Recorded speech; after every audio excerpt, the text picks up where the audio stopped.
আরে ঘষিটা আমার বন্ধু, আমার ভাই মোটু পাতলু এখানে থাকলে কতই না মজা হতো। মোটু পাতলুকে ছাড়া এখানে তো একদমই ভালো লাগছে না আমার বন্ধু, আমার ভাই। তুমি একদম ঠিক কোথায় বলেছো ডক্টর ঝটকা। আমরা তো ওদের অনেকবার বললাম আসতে, কিন্তু ওরা তো কিছুতে রাজি হলো না। হ্যাঁ যে এতক্ষণ আমি আপনাদের কথা শুনছিলাম, আর আপনাদের যদি কোনো সমস্যা না হয় তাহলে আপনাদের বন্ধু মোটু পাতলুকে আমি ডেকে আনতে পারি এখানে। আসুন আসুন, আমার গাড়িতে উঠে বসুন। আরে বন্ধু আমার ভাই, তোমার সাথে আমরা কেন যাবো? হ্যাঁ বসতে তো হবেই, কারণ তোমরা তোমাদের বন্ধুকে পাবে আর আমি পাবো আমার টাকা। যদি জীবন ভালোবাসো তাহলে গাড়িতে উঠে বসো তাড়াতাড়ি। যাও আর মোটু পাতলুকে ফোন লাগাও। আরে আমার রোগীদের কসম খেয়ে বলছি, এইভাবে ওদেরকে এখানে ডাকার আইডিয়াটা আমার একেবারেই পছন্দ হচ্ছে না। হ্যাঁ আমি আমার 20 বছরের অভিজ্ঞতার আলোকে বলছি, call them at your own risk. আমাকে জ্ঞান দেওয়া বন্ধ করো, আর ফোন লাগাবে নাকি আমি গুলি করে দেবো। আরে মোটু আমার বন্ধু, আমার আমাকে দাও।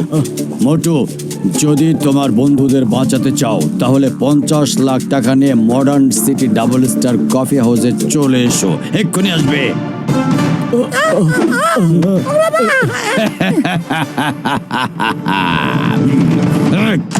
তোমাকে আর কত বলবো আমি, ঠিক মতো যদি কাজ করতে না পারো তাহলে তোমার চাকরিটা চলে যাবে, বুঝতে পেরেছো? চিঙ্গম স্যার, ডক্টর ঝটকার ঘোষিতরামকে কিডন্যাপ করা হয়ে গেছে। কি? তোমাদের এত বড় সাহস যে ওদের কিডন্যাপ করেছো, আর সে কথা তুমি আমাকে এসে জানাচ্ছ? হ্যাঁ, আমার নাম চিঙ্গাম, আর চিঙ্গামের হাত থেকে বাঁচা অসম্ভব, একেবারে ইম্পসিবল। এই দুজনকে লক আপ ঢুকাও। বাবা, দেখেছেন কিভাবে 1 মিনিটের মধ্যে আমি অপরাধীদের আটকে ফেললাম? এবার তো আপনি খুশি হয়েছেন, একটু হাসুন বাবা, বাবা হাসুন না। চিঙ্গাম, মোটু পাতলু এই শহরের সব সমস্যার সমাধান করে থাকে, ওরা কেন নিজেদের বন্ধুদের কিডন্যাপ করবে? বলো আমাকে, বলো আমাকে। বাবা, আমি আসলেই তো এই কথা ভাবিনি। পাতলু বলো তুমি এক্ষুনি। চিঙ্গম স্যার, বন্ধু ডক্টর ঝটকার ঘসিটি মডার্ন সিটি থেকে কিডন্যাপ হয়ে গেছে। ওরা পুরো 50 লাখ টাকা চেয়েছে। আমরা টাকা নিয়ে ওখানে যাচ্ছি, আপনি ওখানকার ডবল স্টার কফি হাউসে চলে আসুন। চিঙ্গাম, আমি কিন্তু তোমার কার্যক্রমে খুবই মনক্ষুণ্ণ হয়েছি। এবার যদি তুমি ডক্টর ঝটকার ঘাসিটিরামকে নিরাপদে সুস্থভাবে এখানে ফিরিয়ে আনতে না পারো তাহলে আমি তোমাকে চাকরি থেকে বরখাস্ত করে দেব।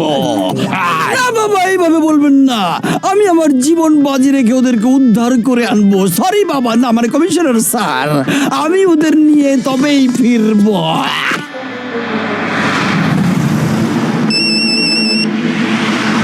আমি কিডন্যাপার বলছি, তোমরা দুজন আমার টাকা নিয়ে ডাবল স্টার কফি হাউসে অপেক্ষা করো, এক্ষুনি আসছি। কিন্তু কিডন্যাপার ভাই, ওখানে গিয়ে আমরা তোমাকে চিনবো কিভাবে? হ্যাঁ, আমার পার্সোনালিটি এমন যে সব থেকে আমাকে আলাদা মনে হবে, দেখলেই আমাকে তোমরা চিনতে পারবে, বুঝতে পেরেছো? ওকে। আচ্ছা পাতলু, ওই কিডন্যাপার ভাই আমাকে বললো যে ওর পার্সোনালিটি নাকি এমন যে আমরা ওকে দেখলেই চিনতে পারবো। হ্যাঁ, বুঝেছো? আরে মা, যে মুহূর্তে ওই কিডন্যাপার মোটু পাতলুর কাছ থেকে টাকা নেবে তখনই ওকে আমি ধরে ফেলবো, আর ডক্টর ঝটকা এবং ঘাসিটারামকে উদ্ধার করে আমার বাবার কাছে, না মানে কমিশনার স্যারের কাছে নিয়ে গিয়ে বুঝিয়ে দেব আমি হলাম ইন্সপেক্টর চিঙ্গাম। আমি যা বলি সেটা করেই দেখাই।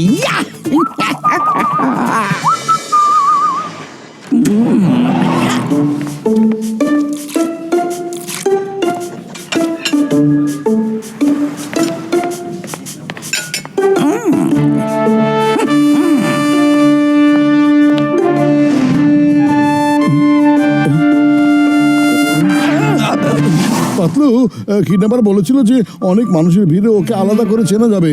ওই লোকটাকে দেখেছো? আমার কাছে ওকেই সে কিডন্যাপার মনে হচ্ছে। হ্যাঁ, বুঝলে? আমার কাছেও তো তাই মনে হচ্ছে মোটু। ওকে ছেড়ো না মোটু। কিছুতে ছাড়বো না পাতলু।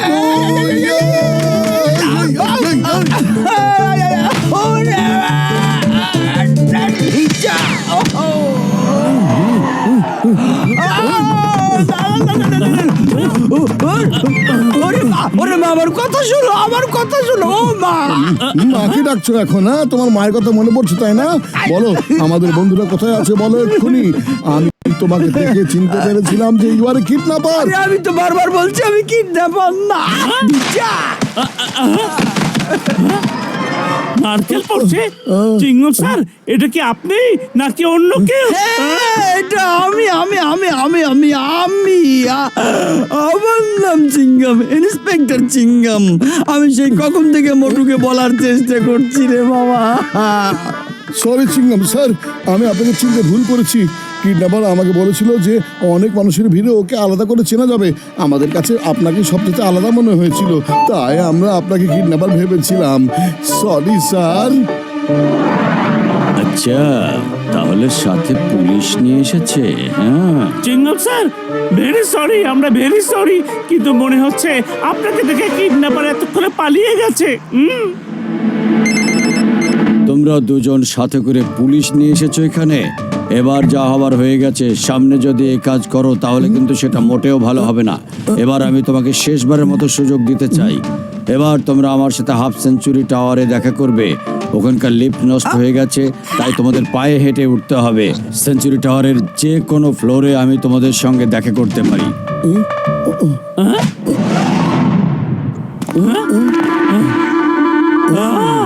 এত উঁচু বিল্ডিং, ওরে বাবা রে!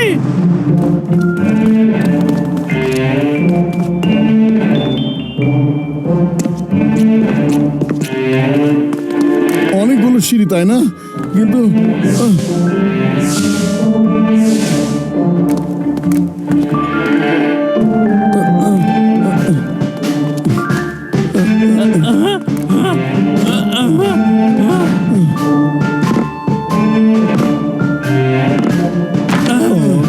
আরে মোটু, আমার বন্ধু, আমার ভাই, আমার বড় ভাই আসিয়া গেছে বাঁচাইতে। আরে মোটু পাতলু, তাড়াতাড়ি এসে আমাদের বাঁধন খুলে দাও। আমার এই 20 বছরের জীবনে আমি কোনোদিনও কিডন্যাপ হই নাই। কিডন্যাপার ভাই, আমি বলেছিলাম না, call them at your own risk. হ্যাঁ, এবার দেখবে কি অবস্থা করে। হ্যাঁ, আমার মনে হয়েছিল যে তোমরা যে কোনো চালাকি করতে পারো আমার সাথে, অবশ্যই। তাই আমি তোমাদের দুজনকে সিঁড়ি বেয়ে ওঠার পথটাই বলে দিয়েছিলাম, যাতে সিঁড়ি বেয়ে উঠে আর তোমাদের ফাইট করার শক্তি না থাকে আমার সাথে। বুঝতে পেরেছ? দাও, এবার 50 লাখ টাকা দিয়ে দাও। পাতলু, আমি এখন কি করব? খালি পেটে তো মাথা আমার কাজ করে না। তুমি কিছু একটা ভেবে বের করো না, তাড়াতাড়ি। বুদ্ধি পেয়েছি। হ্যালো, আমরা হাফ সেঞ্চুরি টাওয়ারের 50 তলা থেকে বলছি। আমাদের এখানে গরম গরম সামোসা পাঠিয়ে দিন। তোমাদের সাহসের প্রশংসা করতেই হচ্ছে আমার। শরীর নাড়াবার শক্তি নেই, অথচ সমোসা খাওয়ার শখ ঠিকই আছে তোমাদের। এই দাঁড়াও দাঁড়াও বলছি তোমাকে, আইনের কসম, এই দেশের কসম, এই মাটির কসম।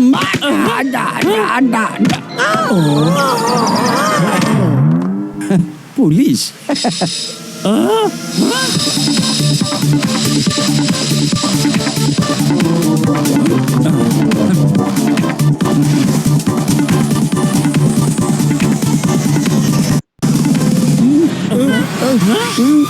সমোসা!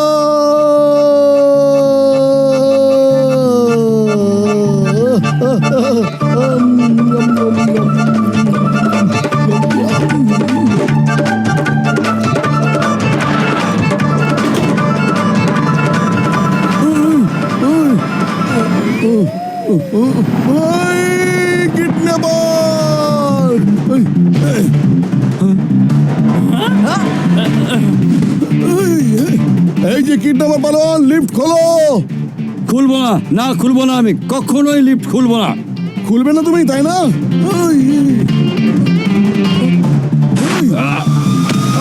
আরে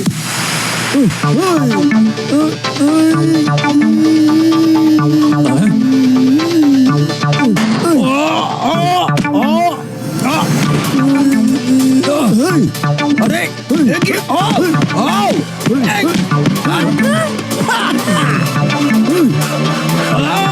মোটু, এবার লিফট নিচে পাঠাও, আমরা বারবার উপর নিচ করতে পারছি না। হ্যাঁ, উপরে চলো।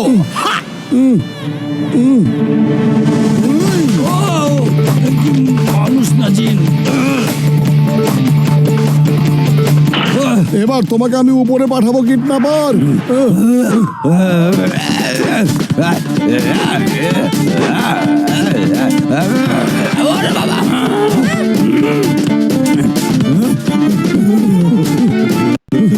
সরি সরি আমার ভুল হয়ে গেছে, আমাকে অ্যারেস্ট করেন চিংগাম স্যার, আমাকে অ্যারেস্ট করেন। বাবা সরি কমিশনার স্যার, আমি কিডন্যাপারকে ধরে ফেলেছি। ইয়া! আমি তোমাকে নিয়ে গর্বিত ইন্সপেক্টর চিংগাম।